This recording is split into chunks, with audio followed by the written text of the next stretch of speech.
밤 이렇게 시간이 안 가는지 정말 버스 안에서 going 이불 속에서 going 은 언제나 너에게 going.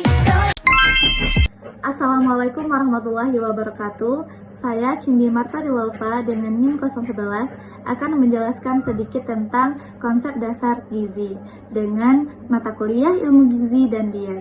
Gizi merupakan proses penggunaan makanan yang dikonsumsi secara normal oleh mikroorganisme melalui proses digesti, absorpsi, transportasi, penyimpanan metabolisme, dan pengeluaran zat-zat yang tidak dibutuhkan oleh tubuh.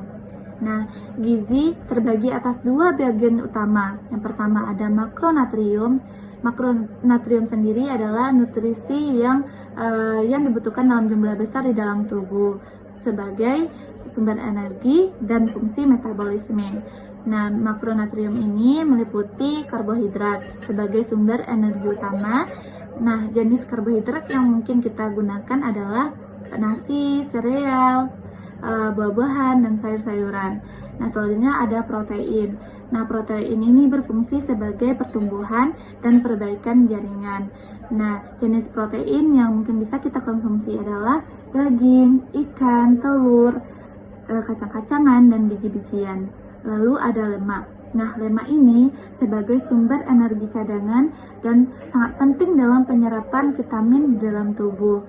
Nah, jenis lemak yang mungkin bisa kita konsumsi adalah mentega, minyak, daging yang mengandung lemak, dan susu yang mengandung lemak. Daging yang berlemak dan susu yang mengandung lemak.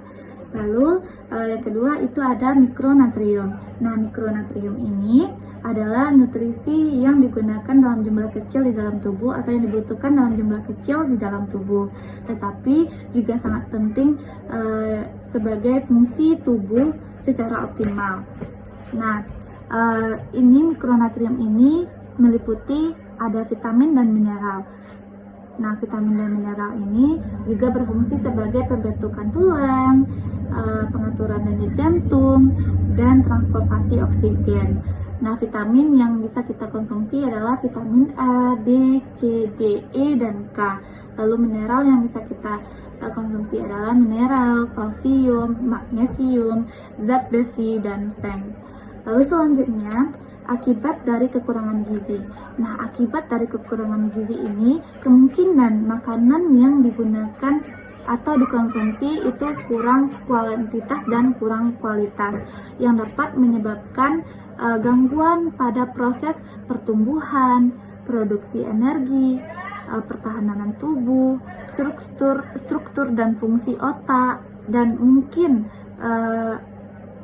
berpengaruh terhadap proses perilaku. Nah, selanjutnya itu ada akibat dari kelebihan gizi.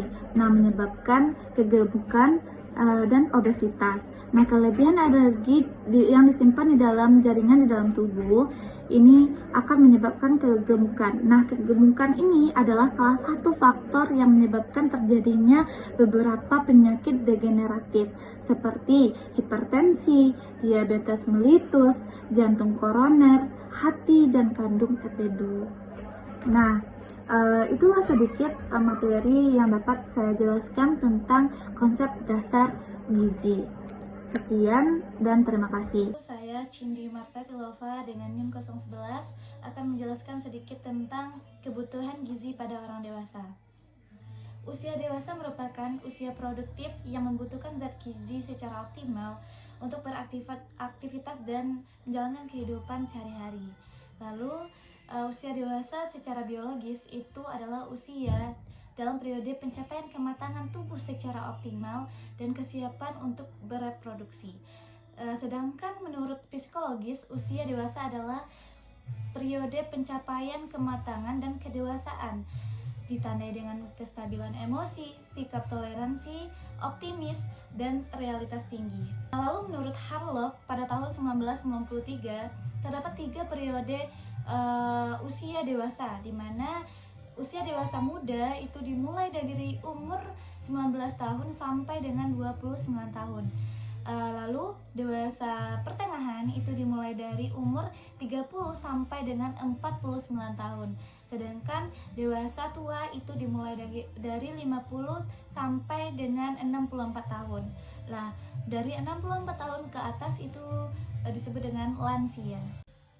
Lalu pedoman gizi seimbang menurut Kementerian Kesehatan Republik Indonesia, kita dapat melakukan yang pertama adalah memakan aneka ragam makanan pokok, lalu batasi makanan yang manis, asin, dan yang berlemak. Lalu jaga aktivitas tubuh yang cukup atau lakukan aktivitas tubuh yang cukup dan pertahankan berat badan yang ideal, sering cuci tangan, dan makan makanan yang mengandung protein tinggi. Lalu beberapa faktor yang mempengaruhi kebutuhan gizi diantaranya adalah usia tahan perkembangan, komposisi tubuh, suhu lingkungan, penyakit dan cedera, sekresi kelenjar, suhu lingkungan, kondisi psikologis, jenis kelamin, dan lain-lainnya. Lalu faktor yang mempengaruhi status gizi pada orang dewasa adalah yang pertama ada secara langsung, yaitu asupan makanan, penyakit degeneratif atau infeksi. Lalu secara tidak langsung itu ada tingkat pendidikan, pengetahuan, sosial ekonomi, dan pendapatan. Selanjutnya, faktor yang mempengaruhi status gizi usia dewasa. Yang secara langsung itu ada asupan makanan, penyakit degeneratif atau infeksi. Lalu ada secara tidak langsung seperti status pendidikan, pengetahuan, sosial, ekonomi, dan pendapatan. Lalu masalah gizi pada usia dewasa diantaranya ada hipertensi, obesitas, jantung koroner, kolesterol tinggi, hipertiroid, diabetes mellitus, dan kek, serta anemia. Sekian penjelasan sedikit tentang kebutuhan gizi pada usia dewasa. Terima kasih. Assalamualaikum warahmatullahi wabarakatuh.